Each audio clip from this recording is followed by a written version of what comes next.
Hello! Hi అండి. అందరూ ఎలా ఉన్నారు? నేనైతే చాలా బాగున్నాను. ఈరోజు ఈ వీడియోలో యూఎస్‌కి వచ్చిన వెంటనే కొన్ని చేయవలసినటువంటి ఎమర్జెన్సీ‌గా చేయవలసిన పనులు కొన్ని ఉంటాయి. కొన్ని అవసరమే కాకపోతే అంత ఎమర్జెన్సీ అయితే ఏమి కానివి.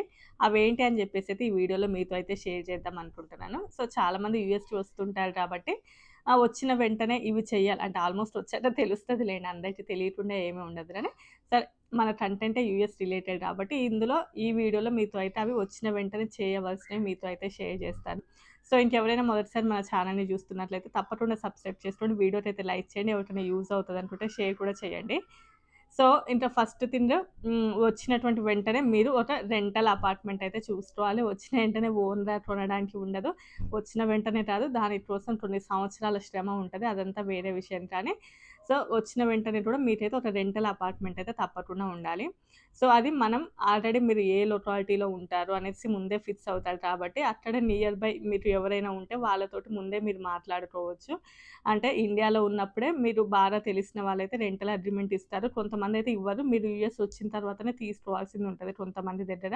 బట్ మీరు ముందే ఒక ప్లాన్ అయితే ఉండాలి. అండ్ మీరు ఫ్యామిలీతో వస్తున్నారనుకోండి, ఇక తప్పకుండా మీకు మీరే ఇండివిడ్యువల్‌గా తీసుకోవాలి. అలా కాకుండా ఫ్యామిలీ లేకుండా మీరే ఒంటరిగానే వస్తున్నారు అని అనుకోండి, అప్పుడు ఇక్కడ షేరింగ్‌లో ఉండడానికి చాలామంది ఇంట్రెస్ట్ చూపిస్తుంటారు. సో, మీరు వాళ్ళతో పాటు కూడా షేరింగ్‌లో ఉండొచ్చు. అండ్ మీకు చాలా గ్రూప్స్ ఉంటాయి. అందులోపలికి మీరు వెళ్లి ఇంక్లూడ్ అయ్యారనుకోండి, చాలా గ్రూప్స్‌లలో వాళ్ళు షేర్ చేస్తూనే ఉంటారు. అలా చాలామంది స్టూడెంట్స్ అంటే ఒకప్పుడు ఫ్రెండ్స్ కాకున్నా కూడా ఇక్కడికొచ్చినాక కూడా స్టూడెంట్స్ కూడా చాలామంది ఫ్రెండ్స్ అయిపోయి షేరింగ్ రూమ్‌లలో ఉండడం అలాంటివి చేస్తూనే ఉంటారు. సో, మీరైతే ఒకసారి కనుక్కోండి. మీకసలు ఎవ్వరు తెలీదు మాకసలు యూఎస్‌లో అనంటే కొన్ని సంస్థలు అవి ఉంటాయి గదా! సో, వాళ్ళు కూడా హెల్ప్ చేస్తూ ఉంటారు ఇక్కడ. సో, మీరు అందులోపల గూడా మీరు ఏమైనా కావాలి అంటే తెలుసుకోవచ్చు. నాకు తెలిసి ఆల్‌మోస్ట్ అందరూ కూడా ఇండియాలో ఉన్నప్పుడే ఒక ప్లాన్ ప్రకారమే ఉంటారు. అంటే వెళ్ళిన తర్వాత వాళ్ళతో ఉండాలి, వీళ్ళతో ఉండాలి అని జెప్పేసి. సో, ఫస్ట్ మాత్రం మనకి రెంటల్ అపార్ట్‌మెంట్ అయితే ఒకటి చూసుకోవాలి. ఎందుకంటే మనం బయట హోటల్ లోపల వితిన్ ఒక 3-4 డేస్ కంటే ఎక్కువ ఉండలేము. బట్ కంపెనీస్ త్రూ వచ్చే వాళ్ళకి ఒక 1 వీక్ వరకు రెంట్ ఐ మీన్ అదే బయట హోటల్స్ లోపల రూమ్ అయితే కంపెనీనే ప్రొవైడ్ చేస్తది. ఆ తర్వాత ఆ 1 వీక్‌లో మనమైతే చూసుకోవాల్సిందుంటది. బట్ వితిన్ 1 వీక్‌లో దొరకడం అంటే కొంచెం కష్టమే కాబట్టి ఇండియాలో ఉన్నప్పటి నుంచే ఒక ప్లాను ఆల్రెడీ మీకిక్కడ ఉన్న వాళ్ళతోటైతే మీరు కాంటాక్ట్‌లో ఉంటే బావుంటది. అండ్ ఫస్ట్ వన్ అదయిపోయింది. సెకండ్ వన్ వచ్చేసి సరే మీరెక్కడైనా ఒక రెంటల్ అపార్ట్‌మెంట్ తీసుకొని ఉన్నారు అని అనుకోండి. హ్మ్. ఎలక్ట్రిసిటీ కానియండి, లేకపోతే వాటర్ బిల్ అవి ఓనర్స్ ఆల్రెడీ మీకు ముందే చెప్తారు. ఇవి మీ పేరు మీదకి మార్చుకోండి అని జెప్పేసి. సో, ఎలక్ట్రిసిటీ అయితే మీరు ఆన్‌లైన్‌లోనే చేసుకోవచ్చు. సో, అలా చేసుకోవాల్సిందుంటది. ఇక్కడ మనకి ఐడీ ప్రూఫ్ లేకుండా అసలు ఏది కూడా ఇవ్వరు. అందువల్ల మీ పాస్‌పోర్ట్ అయితే మీకు ఐడీ ప్రూఫ్‌గా యూజ్ అవుతది. అండ్ పాస్‌పోర్ట్‌తో పాటు మీకు రెంటల్ అగ్రీమెంట్ గూడా మీకు ఐడీ ప్రూఫ్ లాగా యూజ్ అవుతది. అండ్ నెక్స్ట్ వన్ వచ్చేసి ఫోన్ కనెక్షన్. సో, మీకు ఇంటర్నెట్ కనెక్షన్స్ ఉంటే అవి కూడా తప్పకుండా తీసుకోవాలి మీరు వచ్చిన వెంటనే. కొంతమందికి ఇండియాలో ఉన్నటువంటి ఫోనే ఇక్కడ వర్కౌట్ అవుతది. కొంతమందికి ఆ ఫోన్స్ అసలు పనిచేయవు. సో, మీరు మళ్ళీ ఇక్కడ న్యూగా ఒక phone and connection internet connection తీసుకోవాల్సిందుంటది. అండ్ ఇక్కడ ఐఫోన్స్ కూడా మీరు అంటే మీరేదైనా ఒక సర్వీస్ తీసుకున్నారనుకోండి, ఆ సర్వీస్ మీద మంత్లీ ఇంత కొంచెం ఎక్స్‌ట్రాగా పే చేస్తే మీకు ఐఫోన్ కూడా ఇస్తూ ఉంటారు. సో, ఆల్‌మోస్ట్ మీకిక్కడ అవైలబుల్‌గానే ఉంటది. మీరు చూసుకోవచ్చు. ఇక్కడికి ఏ ఫోన్స్ అయితే సెట్ అవుతాయో, అన్ని ఫోన్స్ అయితే పనిచేయవు యూఎస్‌లో. ఇంకా కొంచెం విలేజ్ టైప్‌లోకి అలాంటి ఏరియాస్‌లో వస్తే మాత్రం మన ఇండియన్ ఫోన్స్ చాలా కూడా పనిచేయవు. ఫర్ ఎగ్జాంపుల్ మాది ఇండియాలో తీసుకున్నటువంటి సామ్‌సంగ్ ఫోన్ కూడా ఇక్కడ పనిచేయలేదు. రియల్‌మీ ఫోన్ కూడా పనిచేయలేదు. మళ్ళీ మేము ఇక్కడ ఐఫోన్ అవి తీసుకున్నాం. సో, అలాంటి సర్వీసెస్‌లో నుంచి కూడా మీరు ఫోన్స్ తీసుకోవాల్సిందుంటది. అంటే వచ్చాక మీరు సెట్ అవ్వకపోతే తీసుకోవాలి తప్పకుండా. అండ్ ఒక ఫోన్ నంబర్ కూడా తీసుకోవాలి. అండ్ నెక్స్ట్ వన్ వచ్చేసి మెయిన్ ఇంపార్టెంట్ ఎస్ఎస్ఎన్ కార్డ్ తీసుకోవాలి. అదే సోషల్ సెక్యూరిటీ నంబర్ అంటారు కదా! సో, ఇది లేకపోతే అసలు యూఎస్‌లో పనే అవ్వదు. మీరు పని చేయాలి అన్నా కూడా మీకైతే ఎస్ఎస్ఎన్ అయితే తప్పకుండా ఉండాలి. ఇక్కడ ఎస్ఎస్ఎన్ ఆఫీస్‌లుంటాయి. మీకు నియర్ బైలోనే ఉంటాయి ఎస్ఎస్ఎన్ ఆఫీస్‌లు. మీరు అక్కడికెళ్ళిన తర్వాత మీ యొక్క డాక్యుమెంట్స్ అన్నీ కూడా వాళ్ళకి ప్రొవైడ్ చేసినట్లయితే వెంటనే కూడా మీకు ఎస్ఎస్ఎన్ వితిన్ ఒక 1 వీక్‌లోనే వచ్చేస్తది. అండ్ యూఎస్‌లో ఎస్ఎస్ఎన్ కార్డ్ రానియండి, క్రెడిట్ స్కోర్ ఇవన్నీ చాలా ఇంపార్టెంట్ థింగ్స్. సో, మీరు ఎస్ఎస్ఎన్ కార్డ్ అయితే మీరిక్కడ అప్లై చేసుకోవాల్సిందుంటది. అండ్ ఎవరైనా L1 వీసా మీద వచ్చారనుకోండి, వాళ్ళ డిపెండెన్సీస్ ఉంటారు కదా! వాళ్ళకి L2 అని ఉంటది. వాళ్ళు కూడా వచ్చిన వెంటనే వాళ్ళు కూడా ఎస్ఎస్ఎన్‌కి అప్లై చేసుకొని ఇక్కడ వర్క్ చేయడం అయితే స్టార్ట్ చేయొచ్చు. అండ్ ఎస్ఎస్ఎన్ కావాలి అంటే మనం ఏం పెద్దగా ఇంటర్వ్యూకి అలాంటివి ఏవి కూడా ఉండవు. జస్ట్ మీ యొక్క పాస్‌పోర్ట్, మీ I-94 ఆ డాక్యుమెంట్స్ వాళ్ళకి సబ్మిట్ చేయాల్సిందుంటది. అవి తీసుకొని వాళ్ళు మీరు వితిన్ డేస్‌లలోనే ఆ ఎస్ఎస్ఎన్ కార్డ్ అయితే ప్రొవైడ్ చేస్తారు. సో, మీరైతే ఒకసారి ఏ వీసా మీద వస్తున్నారో దానిని గూడా చూడండి. ఆ ఎస్ఎస్ఎన్ మీద చాలా డిపెండ్ అయ్యి ఉంటది. సో, అసలు ఎస్ఎస్ఎన్నే యూఎస్, యూఎస్ఏ ఎస్ఎస్ఎన్ అలా ఉంటది. అంటే మనం పని జేయాలంటే మెయిన్ ఇంపార్టెంట్ థింగ్ అది కాబట్టి. అండ్ నెక్స్ట్ వచ్చేసైతే ఒక బ్యాంక్ అకౌంట్‌ని ఓపెన్ చేయాలి. మనకి శాలరీస్ పడాలి అంటే తప్పకుండా బ్యాంక్ అకౌంట్ అయితే ఉండాలి కదా! సో, తప్పకుండా బ్యాంక్ అకౌంట్‌నైతే ఓపెన్ చేయాల్సిందుంటది. అండ్ చెక్ ఇన్ అకౌంట్ తీసుకోవాల్సిందుంటది. దానికోసం మీకు ఎస్ఎస్ఎన్ అయితే కావాలి. సో, ఎస్ఎస్ఎన్ తీసుకొని బ్యాంక్ అకౌంట్‌ని ఒకదాన్ని ఓపెన్ చేసి బ్యాంక్ అకౌంట్‌ని ఓపెన్ చేసిన తర్వాత కూడా మీరు క్రెడిట్ కార్డ్ అవి కూడా ఉంటే అవి కూడా తీసుకోవాలి. అండ్ ఇండియా అయినా కూడా, యూఎస్ అయినా కూడా క్రెడిట్ స్కోర్ మీద చాలా వరకు డిపెండ్ అయ్యి ఉంటది. ఈవెన్ మనం బయట ఫోన్ తీసుకోవాలన్నా కూడా క్రెడిట్ స్కోర్ చూస్తారు ఇక్కడ. అన్ని బ్యాంక్స్ అయితే వచ్చిన వెంటనే కూడా క్రెడిట్ కార్డ్స్ అయితే ప్రొవైడ్ చేయరు. ఫర్ ఎగ్జాంపుల్ డీసీయూ, డిస్కవరీ వాళ్ళైతే ప్రొవైడ్ చేస్తారు. అంటే మన క్రెడిట్ స్కోర్ చూడకుండానే క్రెడిట్ కార్డ్ ఇస్తారు కానీ రిమైనింగ్ అన్ని బ్యాంక్స్ అయితే కొంచెం కష్టమే. అండ్ అండ్ కొత్తగా ఎవరైనా యూఎస్‌కి వస్తున్నప్పుడు వాళ్ళకి కూడా credit cards secure credit cards అని చెప్పేసి కూడా ప్రొవైడ్ చేస్తారు. ఒకసారి మీరు దానిని కూడా కనుక్కొని మీకు అవసరం ఉంటే తీసుకోవచ్చు. అవసరం లేదు తప్పకుండా మీకు క్రెడిట్ కార్డ్ అనేది కూడా ఉండాల్సింది ఉంటది ఇక్కడ. అండ్ నెక్స్ట్ వన్ వచ్చేసి ఏముంది driving licence.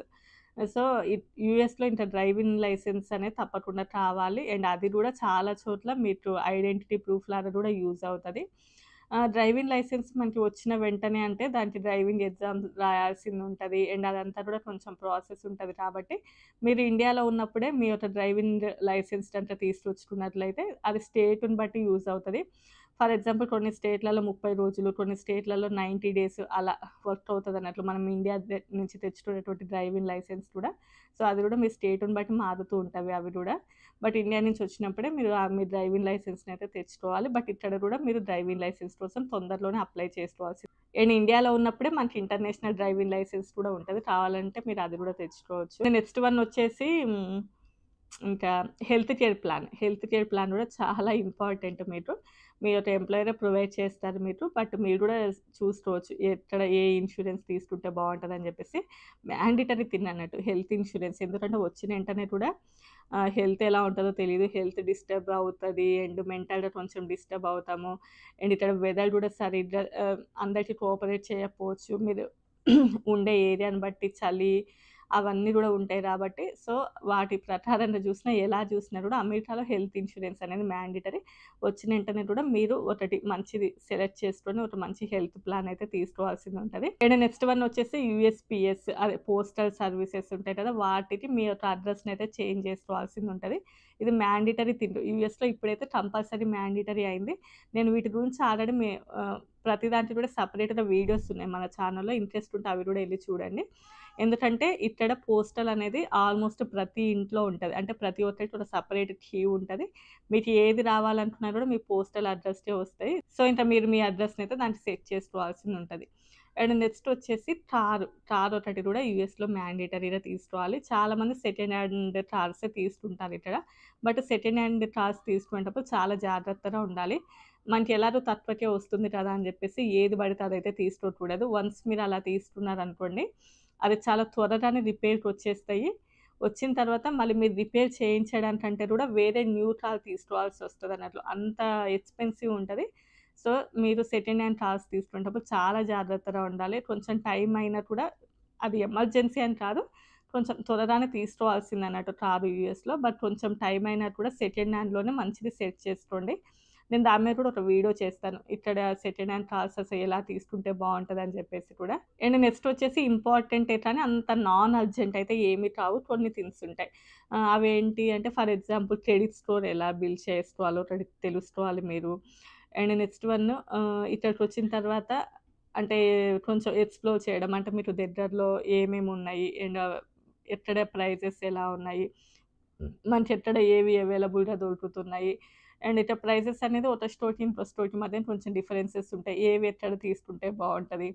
And ఆల్డీలోకి, వాల్‌మార్ట్‌లోకి prices difference ఉంటాయి. సో, ఒకసారి మీరు అలాంటివి కూడా చెక్ చేసుకోండి. అండ్ నెక్స్ట్ వన్ వచ్చేసి పీసీపీ డాట్ అదే ప్రైమరీ కేర్ ఒక డాక్టర్‌నైతే తప్పకుండా మీరు సెలెక్ట్ చేసుకోవాలి. ఆల్రెడీ దీని గురించి హెల్త్ ఇన్స్యూరెన్స్ అంటే అమెరికాలో హెల్త్ సిస్టమ్ ఎలా ఉంటదని ఒక వీడియో చేసినప్పుడే చెప్పాను. మనకి ప్రైమరీ కేర్ డాక్టర్ అనేది చాలా ఇంపార్టెంట్. మీరెవరినైనా పిల్లలని తీసుకొనొస్తున్నా గూడా పిల్లలకి వాళ్ళ యొక్క పీడియాట్రిషియన్ ఉంటారు గదా! వాళ్ళని తప్పకుండా మీరు వెంటనే ఒకరిని సెటప్ చేసుకోవాలి. మీరు గూడా ఒకరిని వెంటనే గూడా సెటప్ చేసుకోవాలి. ఎందుకంటే హెల్త్ అనేది చాలా ఇంపార్టెంట్ కాబట్టి ఆహ్, డెఫినైట్‌లీ ఫస్ట్ చేయాల్సిన పని ఇది. మీరు ఒక డాక్టర్‌నైతే తప్పకుండా సెట్ చేసుకోవాలి. అండ్ ఎవరైనా పిల్లలనంట తీసుకొనొస్తున్నప్పుడు వాళ్ళు ఇక్కడ స్కూళ్ళలోనంట జాయిన్ అవ్వాలి అంటే వాళ్ళకి మాత్రం తప్పకుండా మీరు ఇండియాలో ఏపిచ్చినటువంటి వ్యాక్సిన్స్ ఉంటాయి గదా!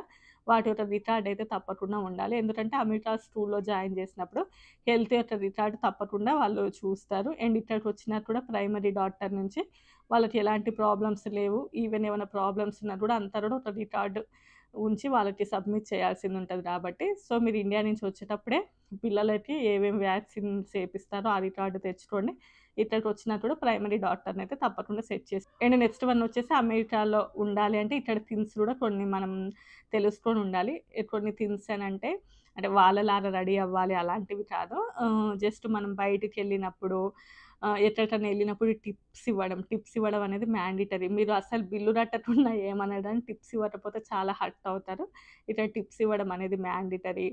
అండ్ నెక్స్ట్ వన్ వచ్చేసి రోడ్లు క్రాస్ చేసేటప్పుడు మనం నడుచుకుంటూ ఎళ్ళేటప్పుడు బటన్ నొక్కేయాలి. అప్పుడు వెహికల్స్ ఆగుతూ ఉంటాయి. సో, వాటికి గూడా బుక్స్ సెపరేట్‌గా దొరుకుతాయి. మనకిస్తారు డ్రైవింగ్ లైసెన్స్‌లో. అవి ఒకసారి తెచ్చుకొని చదవండి. అంటే ఎలా మనం నడిచేటప్పుడు ఎలా నడవాలి అలాంటివి. అండ్ సో, ఇలాంటివి కొన్ని ఉంటాయి గదా! అలాంటివి కొన్ని తెలుసుకోండి. అండ్ ఇక్కడ మనం ఇండియాలోకి ఇక్కడికి డిఫరెన్స్ ఉంటది. ఫర్ ఎగ్జాంపుల్ మనం ఇండియాలో అయితే కేజీలలో కౌంట్ చేస్తాం. ఇక్కడైతే ఎల్‌బీస్ అండ్ పౌండ్స్‌లలో కాలిక్యులేట్ చేస్తారు కాబట్టి, సో, 2 కేజెస్ అంటే ఎన్ని ఎల్‌బీస్ సో, ఇలాంటివి గూడా ఉంటాయి కదా! అవి గూడా తెలుసుకోవాలి. అండ్ పాలని గూడా మనం ఇండియాలో అయితే లీటర్‌లలో కొలుస్తాం. ఇక్కడ గ్యాలన్స్‌లలో కొలుస్తారు. ఇలాంటి చిన్న చిన్న థింగ్స్ కూడా మీరు తెలుసుకోవాలి. ఎందుకంటే ఎళ్ళిన వెంటనే మనం ఏవి ఎంత తెచ్చుకోవాలి అనేసి తప్పకుండా కాలిక్యులేట్ చేసుకుంటాం. అండ్ వచ్చిన కొత్తలో అయితే ఇంకెక్కువగా కాలిక్యులేట్ చేస్తాం కాబట్టి, సో, ఒకసారి మెజర్‌మెంట్స్ అవి గూడా తెలుసుకోండి. ఇది ఎమర్జెన్సీ అని కాదు. బట్ ఇవి గూడా వచ్చిన కొద్ది రోజుల్లోనే తెలుసుకోవాల్సినటువంటి విషయాలు. అండ్ నెక్స్ట్ ఇక్కడ మేట్స్ అయితే దొరకరు. అదే పని వాళ్ళైతే దొరకరు. ఆల్‌మోస్ట్ ఇప్పుడు నేను ఇది చెప్పాననుకోండి చాలామంది కామెంట్స్ చేస్తారు. ఇండియాలో గూడా ఎవరి పనులు వాళ్ళే చేసుకుంటున్నారు అని జెప్పేసి. ఇండియాలో ఆల్రెడీ మనకొక యూఎస్ సంబంధం వచ్చింది అంటే ఎక్కువ ఎక్స్‌పెక్ట్ చేసొస్తారు. అంటే ఇక్కడ అంతా వేరే విధంగా ఉంటది ఈ లోకంలో అని జెప్పేసి.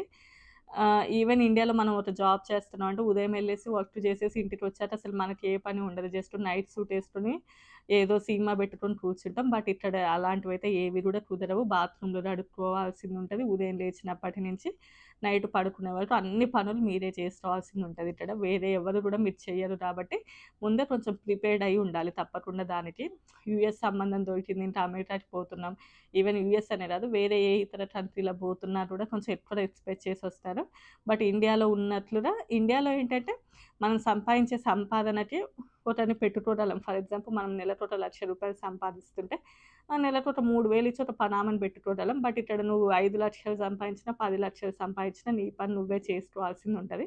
సో, అందుకోసమే ముందే వెల్ ప్రిపేర్డ్‌గా ఉండాలి ఇలాంటి థింగ్స్.